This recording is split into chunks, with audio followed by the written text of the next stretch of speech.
আরে ভাই নাহিদ ইসলামের নেতৃত্বে তো আন্দোলন করতেছে, আপনার নেতৃত্বে আন্দোলন হয় না, নাহিদ ইসলামের গুরুত্ব দিবে নাকি আপনারা দিবে? হানান মাসুদ, আপনার আমার মনে হয় যে এখানে অনেকগুলো বিষয় এসেছে, আপনি বলেন। ওনাদের বলতে দেন, 50 মিনিট বলতে দেন, আরো 50 মিনিট বলতে দেন, বলতে বলতে শেষ হবে আপনি না। বলেন। মানে আমার বলার কিছু নেই।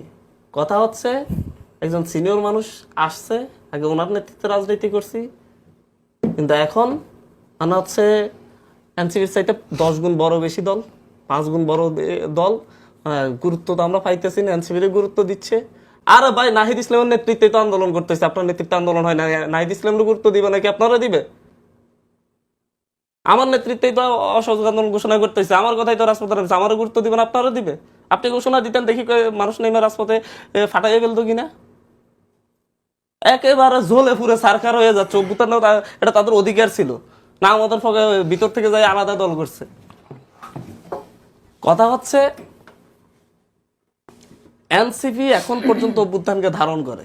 5 তারিখের পর থেকে 5 তারিখে দুপুরবেলা সেনানিবেশে যাই জুলাই নেতৃত্বকে মাইনাস করে যেটা করতে চাইছিল, তারা পারে না এটা করতে, ব্যর্থ হয়েছে। পরবর্তীতে অনেক চেষ্টা ছিল এই নেতৃত্বকে মাইনাস করে, এই নেতৃত্বকে মাইনাস করতে দিলে শেখ হাসিনা আসলে প্রথমে নাহিদ ইসলামরা ধরবে, তারপর বাকিদেরকে ধরবে, এইভাবে ধরবে। এখন তার গুরুত্ব দেওয়া যাবে না, তাদেরকে ডাকা যাবে না, ওনাদেরকে ডাকতে হবে। অনেক দিনের নিবন্ধিত দল, 10 গুণ বড় দল, দেখা যাক। ইলেকশন তো হচ্ছে, ইলেকশন তো হবে, কে কত পার্সেন্ট ভোট পাই। জনমত জরিপ তো হয় অনেক, আমরা তো করি না জনমত জরিপ। বিএনপিপন্থী পত্রিকা করে, জামাতপন্থী পত্রিকা করে, বিদেশি সংস্থাগুলো করে, দেখা যায় তো কার জনপ্রিয়তা কত বেশি। এমন একটা ভাব নিয়ে কথা বলে মনে হয় যেন এখনো আমাদেরকে মনে করতে হবে মানুষের যে পরিবর্তন হয় এটাই বিশ্বাস করতে পারে না, এটাই মানতে পারে না। জাতীয় পার্টি কেন ইয়েতে থাকবে, ইলেকশনে থাকবে? জাতীয় পার্টি পারলে ইলেকশন ঠেকাক, দেখি কত দম। এই দেশের মানুষ এত সোজা না এখন আর।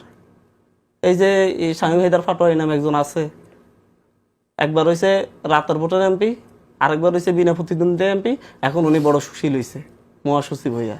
এদেরকে ডাকে কেন? এদেরকে এখনো সামনে ইয়ে করে থাকার কথা ছিল জেলে, এর নিজের এলাকায় গাইবান্ধাতে বিএনপি জামাতের নেতা কর্মীদের যে পরিমাণ হত্যা করা হয়েছে, তার এমপি থাকাকালীন প্রত্যেকটার মামলায় তো সেই আসামি হওয়া দরকার। এদের নিয়ে আলাপের ইস্যুই না। আমরা বারবার জাতীয় পার্টিকে এখানে বারবার সামনে আনতে, জাতীয় পার্টি বাংলাদেশে আলাপের বড় কোনো ইস্যুই না। এদেরকে সরকারের প্রথম থেকে উচিত ছিল এদের যেই অপরাধ ছিল অপরাধগুলোর শাস্তি দেয়া। সরকার এদের প্রতি যে নমনীয়তা দেখাচ্ছে, যে এটার খেসারত সরকারকে দিতে হবে।